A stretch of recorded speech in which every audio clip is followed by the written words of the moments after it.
ये खबर SGT university द्वारा प्रस्तुत की गई है। पश्चिम एशिया में बढ़ता तनाव अब सिर्फ सीमाओं तक सीमित नहीं रहा।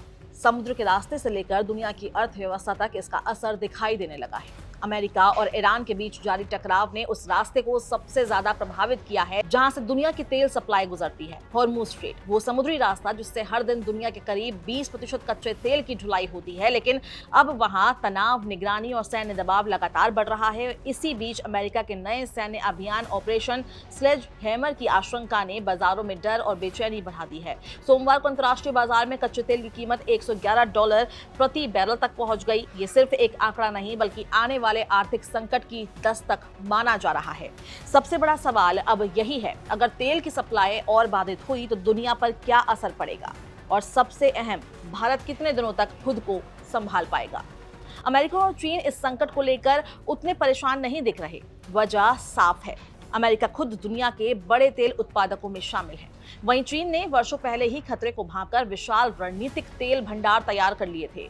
कहा जाता है कि चीन की तेल भंडारण क्षमता अमेरिका से भी कई गुना ज्यादा है। यानी अगर सप्लाई रुक भी जाए तो चीन लंबे समय तक अपने भंडार के भरोसे चल सकता है। लेकिन भारत की स्थिति अलग है। भारत दुनिया का तीसरा सबसे बड़ा तेल आयातक देश है।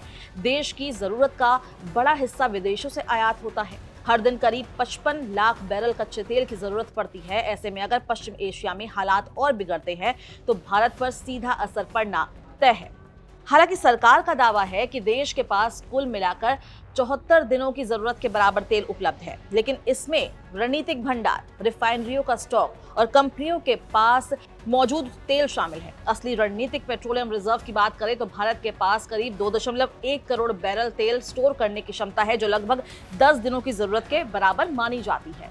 यानी अगर लंबा संकट खड़ा हुआ तो चुनौती आसान नहीं होगी। दरअसल भारत ने रणनीतिक तेल भंडार बनाने की दिशा में बहुत देर से कदम बढ़ाया। साल 2004 में तत्कालीन अटल बिहारी वाजपेयी सरकार ने पहली बार इस योजना को मंजूरी दी। बाद में यूपीए सरकार ने भी इस परियोजना को आगे बढ़ाया।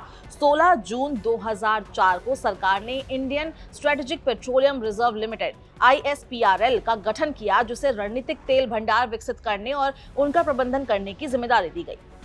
शुरुआत में ISPRL को इंडियन ऑयल कॉर्पोरेशन की सहायक कंपनी के रूप में स्थापित किया गया, लेकिन साल 2006 में इसे ऑयल इंडस्ट्री डेवलपमेंट बोर्ड की पूर्ण स्वामित्व वाली इकाई बना दिया गया। रणनीतिक तेल भंडार बनाने के लिए समुद्र के पास कठोर चट्टानों के अंदर विशाल भूमिगत गुफाएं बनाई जाती है। अत्याधुनिक मशीनों से टनल खोदी जाती है, फिर वहां हजारों करोड़ रुपए खर्च कर तेल स्टोर किया जाता है। ये पूरी प्रक्रिया बेहद महंगी और समय लेने वाली होती है। हाल ही में प्रधानमंत्री नरेंद्र मोदी ने भी देशवासियों से ईंधन बचाने की अपील की थी। उन्होंने विदेशी मुद्रा बचाने, गैर जरूरी यात्रा कम करने और संसाधनों के सोच समझकर इस्तेमाल करने की बात कही थी। माना जा रहा है कि सरकार आने वाले खतरे को लेकर पहले ही सतर्क है। अब इस बीच आम जनता पर असर दिखना भी शुरू हो गया है। एक हफ्ते के अंदर दूसरी बार पेट्रोल और डीजल के दाम बढ़ गए हैं। मंगलवार को पेट्रोल 87 पैसे और डीजल 91 पैसे प्रति लीटर महंगा हो गया। दिल्ली में पेट्रोल अब 98.64 रुपए प्रति लीटर पहुंच चुका है, जबकि डीजल 91 रुपए 58 पैसे प्रति लीटर बिक रहा है। मुंबई में भी कीमतों में तेजी आई है। वहां पेट्रोल 107 रुपए के पार पहुंच गया है, जबकि डीजल की कीमत 94 रुपए के ऊपर है। इससे पहले शुक्रवार को ही तेल कंपनियों ने 3 रुपए प्रति लीटर तक की बढ़ोतरी की थी। यानी कुछ ही दिनों में आम आदमी की जेब पर दोहरी मार पड़ी है। लेकिन असली चिंता सिर्फ गाड़ियों का खर्च बढ़ना नहीं है। तेल महंगा होने पर असर हर चीज पर पड़ता है। माल ढुलाई महंगी होती है, ट्रांसपोर्ट का खर्च बढ़ता है, फिर धीरे धीरे सब्जियां, राशन, दूध, ऑनलाइन डिलीवरी, टैक्सी किराया और रोजमर्रा की जरूरतें महंगी होने लगती है। दिल्ली और दूसरे शहरों में ट्रांसपोर्टर किराया बढ़ाने की मांग कर रही हैं। ऐप बेस्ड टैक्सी सेवाओं का किराया बढ़ चुका है। गिग वर्कर्स भी प्रति ऑर्डर ज्यादा भुगतान की मांग कर रही हैं। यानी तेल संकट अब सिर्फ पेट्रोल पंप तक सीमित नहीं रहेगा, इसका असर सीधे रसोई और घरेलू बजट पर पहुंचेगा। वहीं पेट्रोलियम मंत्री हरदीप सिंह पुरी ने भी संकेत दिए थे कि सरकारी तेल कंपनियां लंबे समय तक घाटा सहन नहीं कर सकती। उनका कहना था कि कंपनियां रोज करीब 1000 करोड़ रुपए का नुकसान उठा रही है। विशेषज्ञों का मानना है कि अगर हॉर्मुज़ स्ट्रेट में हालात और बिगड़े तो तेल 120 से $130 प्रति बैरल तक भी जा सकता है। ऐसी स्थिति में भारत जैसे देशों के सामने महंगाई और आर्थिक दबाव दोनों बढ़ेंगे। फिलहाल सरकार रणनीतिक भंडार बढ़ाने पर काम कर रही है।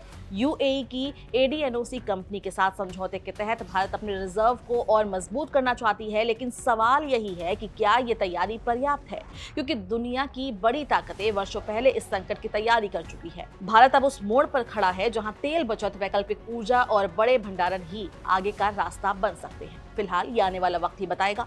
इस वीडियो में बस इतना ही। अगर आपको ये वीडियो पसंद आई है, इसको लाइक और शेयर करें। देश और दुनिया की तमाम अपडेट्स के लिए जागरण को आज सब्सक्राइब करें।